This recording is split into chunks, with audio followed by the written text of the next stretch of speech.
What it do, baby? We got 5 Strangest Disappearances in Forest by Mr. Balin. On Father's Day weekend, However you say it. 6-year-old Dennis Martin, his Okay. father, and his grandfather headed up to the Smoky Mountains to go camping. This was a family tradition. You gotta keep an eye on the And kiddos. they were really excited about it. They get to the same campsite they always used. They set up. They have a wonderful first night. They camp out, and the next day, another camper in the area happened to walk by and saw that Dennis and his brother were playing there. And so this camper had kids as well, and he asked Dennis's father, hey, would it be okay if I brought my kids by? No. The same age as your sons, and they can play together. Dennis's father says, sure, bring them down. And so the man goes, gets his kids, they come back. He said this is the 80s, right? 80s, 70s, something like that. I don't even know.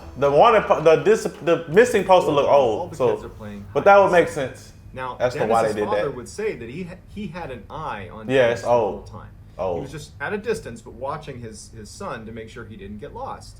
And so at one point, all the kids are hiding from the parents. And, you know, at some point, the parents say, okay, show yourselves. And all the kids, Except Dennis, show themselves. And Dennis's father has watched Dennis go behind a particular tree. He watched him do it. He was watching the whole time. And so when they said, come on out, and he didn't come out, he actually wasn't that concerned because he knew exactly where his son was. And after a few moments, he yelled to his son directly and starts walking over and says, Dennis, come out, Dennis. I know you're behind the tree. And when he finally got over there, Dennis wasn't there. Dennis's father immediately starts running off into the woods, screaming for his son. And he actually ends up running almost 2 miles up the Appalachian Trail, just hollering for his son. Oh, no. You think they found him? The Appalachian Trail, bro. Oh, yeah, Remember we was talking yeah. about the Appalachians, the Appalachians. It's crazy. The amount of people in Appalachia. The mountain people? The mountain people. You think the mountain people got him? And then the rest of the family had broken up and was searching the area because they're thinking like, he couldn't have gone very far. He couldn't have. Literally just here. And Dennis's father had said before, like, I watched him go behind the tree. I watched him. I don't know where he is, but I watched him go behind the tree. The aliens got him. I'm telling you. And Dennis is gone.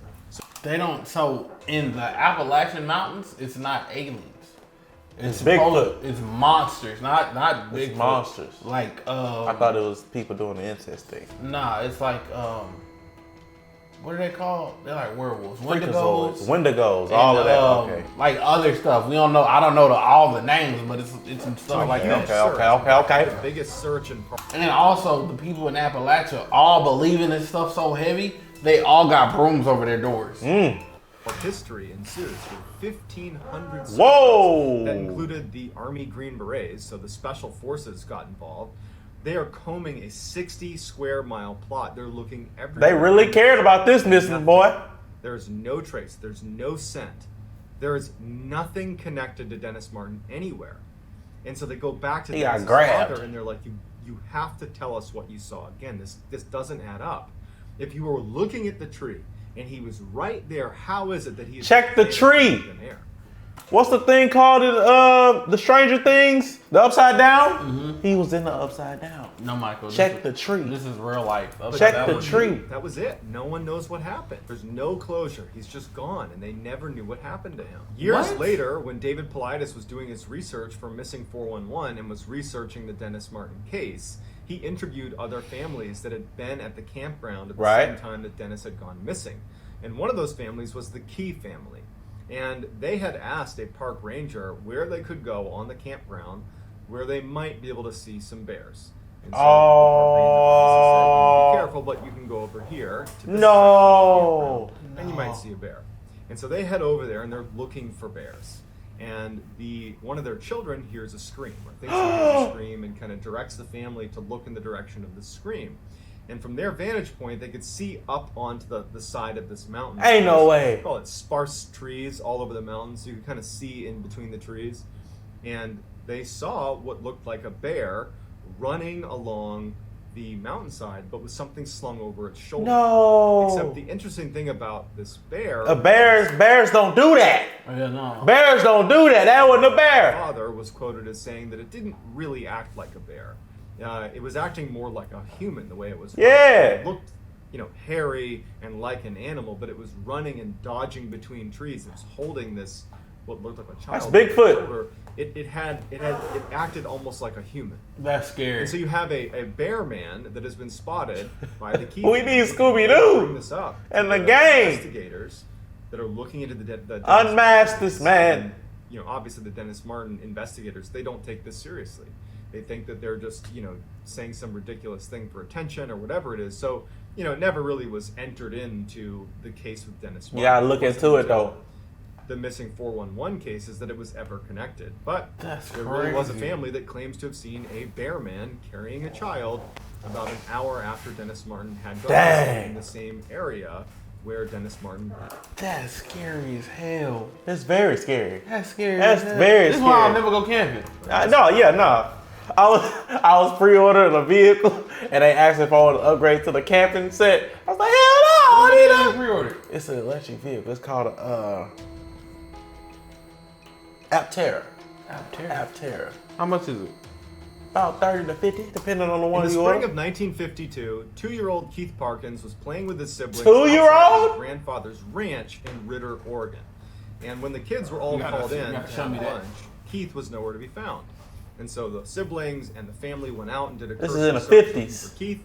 And when nothing turns up, they call in authorities and a full-fledged search is launched for Keith. There's no sign, there's nothing. And 4 miles away from the Right. ranch, they find several hours later some footprints that look like they might belong to a 2-year-old. They Okay. start tracking those. Couldn't have been big. And they go on for miles and miles, and then they just kind of stop. And it wouldn't be until the next day, 12 miles away from the ranch, Okay. they would ultimately find Keith. Surprisingly, Keith, who had disappeared with not enough clothing to be out in sub-zero temperatures with snow on the ground, Whoa. and being 2 years Whoa. old, he wasn't prepared for a night out. He was found alive. Face Whoa. down, 12 miles away. His jacket and his hat had been stacked neatly next to him, and he had scratch marks all over his face, but he was unhurt. When asked, what happened, he's 2 years old, he had said a cat scratched him, and he kept What? repeating that a cat had scratched him. That was the only thing that he could articulate. No one knew. First Oh, of it could have all, been a mom. Yeah, no, it was something that was a human-like cat. It was something that picked him up It and happened. took him. How He not folding his own clothes, bro. He not folding his own clothes. How did it? 12 miles? 12 miles. Crazy. How? why is the 2-year-old In the span of 20 hours, let loose? moved in the middle of the night 12 miles Exactly. away. Les Stroud, who's a very accomplished outdoorsman, he's the star, he is Survivor Man. Okay. He actually, because of this case, went out and tried to actually cover the distance in the allotted time. You have 20 hours to cover this 12 miles. And he couldn't do it. Wait, He huh? said, No, that's crazy. You can't go 12 miles in 20 hours? Walking. That's what I'm saying. Oh, walking? Even in walking? the snow. In the snow. Oh, in the snow. But I don't think he did it. The dude did it in the snow. Yeah, I think to replicate it, I would do it in the okay. same temperature. Okay. To have covered this distance, let alone survived the exposure. Yeah, to the surviving virus it. the time that he was out there, but somehow he did. And years and years later, Keith was interviewed because now he's a grown man. He was He's not gonna interviewed remember. what happened, and he has no idea. He has no memory of it. Of course he doesn't. That's weird. That's OD weird. That's crazy as heck. At Charles the end of McCullar. 1973, 70. 19-year-old Charles 70s. McCullar, who was an amateur No, photographer, okay. had been doing a Got a grown West man Coast this tour time. of the United States, going to all the different national parks to photograph beautiful Right. scenery. And I realized back in the earlier day, 1900, That's they was crazy. bold. That's they crazy. was At bold. least we have phones. They was bold as anyway, hell. in 1974, he was in Oregon and wanted to go to Crater Lake, where he wanted to take pictures of Crater Lake. So he asked his okay. friend, who had an Neat ultra-light place. vehicle, to take him out to Crater Lake because his van, which was this VW beat up old van, It wasn't gonna make really it. made it out that far. Not at all. And as his friend is driving him out to Crater Lake, Charles says to him, kind of jokingly, "Yeah, if you don't hear from me in a couple of days, file a missing person report." Sure enough, a couple days later, when Charles He doesn't really went show up, missing. that friend does file That's a missing person insane. report, and an extensive search is conducted at Crater Lake Bro. to find Charles. There's no sign of Charles. There's nothing. There's no anything about Charles. I wonder if during a search for a missing person, has somebody went missing. That'd be crazy. That'd be crazy. And his father actually flew out there and stayed for several months, just constantly searching the area. Found nothing. So nothing is found. So a year later, a couple of backpackers were hiking the area. Oh, no. They get lost. They take a wrong turn, and they're well off the trailhead, and they discover a backpack. No. In the backpack, they found a strange-looking Volkswagen key that anyone that knew Charles McCullar knew that he had this strange key. And so when they found it, it was a distinctive key. And so when they gave it to police, it turned out that it was Charles McCullar's backpack. So investigators went out and started looking in the area that this backpack was found, which was 12 miles off the trailheads. This is well off the trailhead. Why is it always And 12? near the backpack, they find what remained of Charles McCullar. So they found his pants unbuttoned and on a log, as if he was sitting on the log and then just disappeared into the ground. But his pants were still there. Sticking out of the pants were his socks, no shoes, and in the socks were his feet bones. Oh! There was no jacket, there was no upper portion of his skeleton. 12 feet away, they find a portion of his skull. And that is the last thing they find of Charles McCullar. Whoa! And ultimately, it was determined that he died of natural causes. Wow! His feet is sitting right there. How is it natural cause? His skull is 12 feet away. Nah, they His family was not prepared to accept that. However, when you look at some of the circumstances, we have, he's missing his jacket, he's missing his boots, he's missing his photography equipment, his head is detached from his body. Yeah. He was also 12 miles off the trailhead. And Yeah. when he went missing, there had been approximately 5 to 7 feet of snow that had dumped in the area. So how did he move 12 miles off the trailhead in 7 feet of snow? 7 feet of snow, yeah. He was not an outdoorsy type, and even when he got dropped off by his friend that drove him out there, why did he drop him off in 12 feet of snow? Later on, that he felt like Charles was very ill-equipped for the environment Yeah. he was into. But why'd you leave him? Today, it was left as sorry he went missing and he died of natural causes. Oh my God. That's not natural at all, bro. Bart Schleyer was a famous Bart outdoorsman Schleyer. and hunter. He was just one of those people that you could drop into any environment and he's not only going to survive, Well, couldn't drop him in that one. Bart Just Schleyer. saying. he's going to thrive. He didn't thrive at all. He spent months in Siberia tracking and catching Siberian tigers. He was like a world-renowned tiger tracker. Tiger He's just like a tracker. super rugged, super competent. He finally met his In match. September of 2004, Bart booked Oh, a we're in boat 2004. to take him 175 miles north into the Yukon Territory in Canada Okay. for him Okay. to go hunt moose on his own for 3 weeks. Moose? He had Moose. already- Well, he been hunting tigers, so he But, might as well hunt a moose. Man. He might as well hunt a moose. He been hunting tigers. Obviously extremely capable, and no one thought twice about it. When he got dropped off, he told the pilot, meet me back here in 3 weeks. And so off he went. The plane leaves and comes back 3 weeks later, and there's no Bart.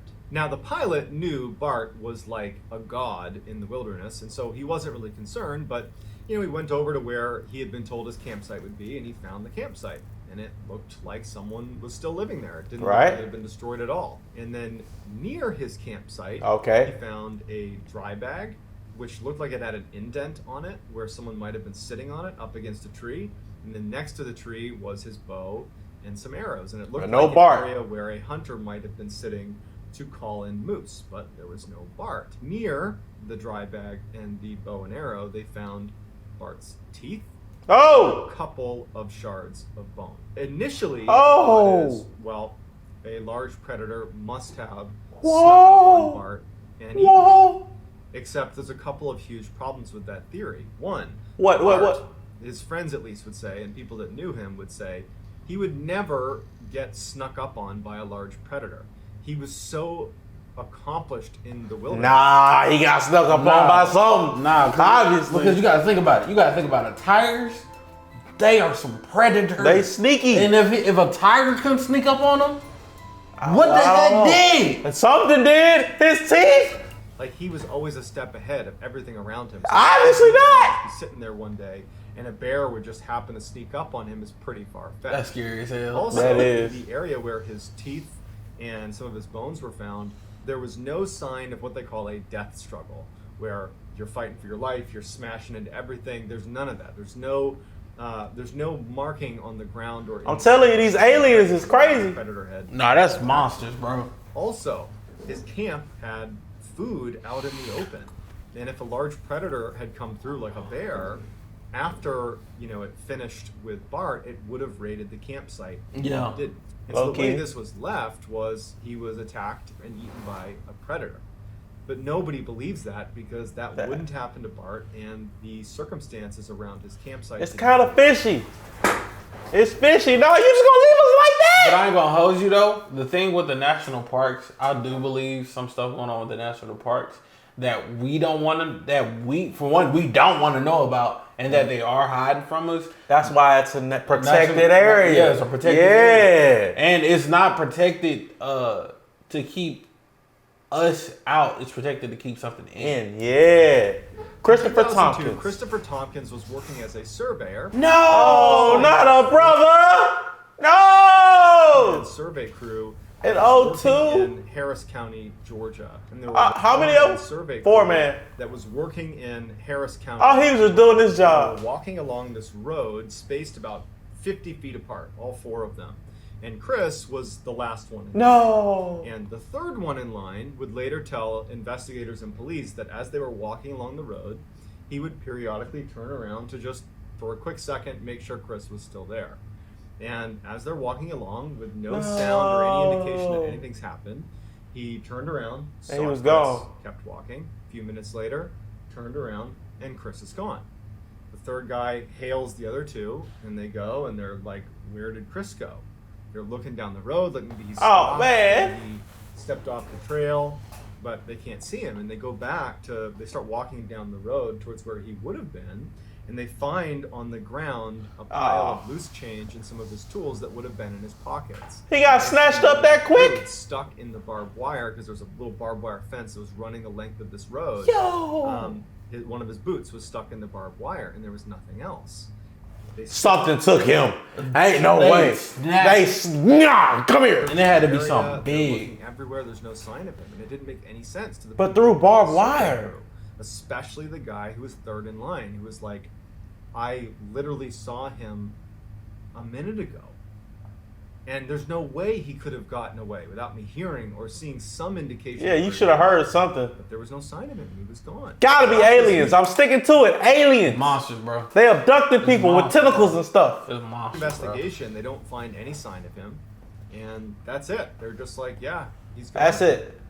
They did find 9 months later, they found his other boot near a swamp 900 yards away, but it didn't provide any more clarity into what happened. We got Kim Possible monsters However, out If here. you look at the pile of loose change and things that were in his pockets that were on the road, it indicates that at some point he may have been turned upside down. It snatched him so fast, the change flew out his pocket. All of these strange stories where the idea being someone could be hunting humans.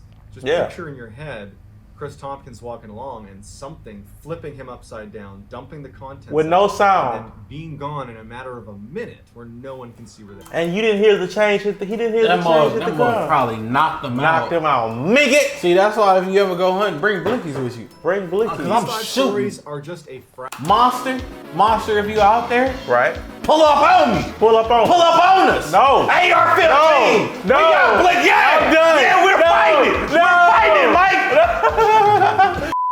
Hey man, click the next video. And while you there, subscribe, you doofus smirks.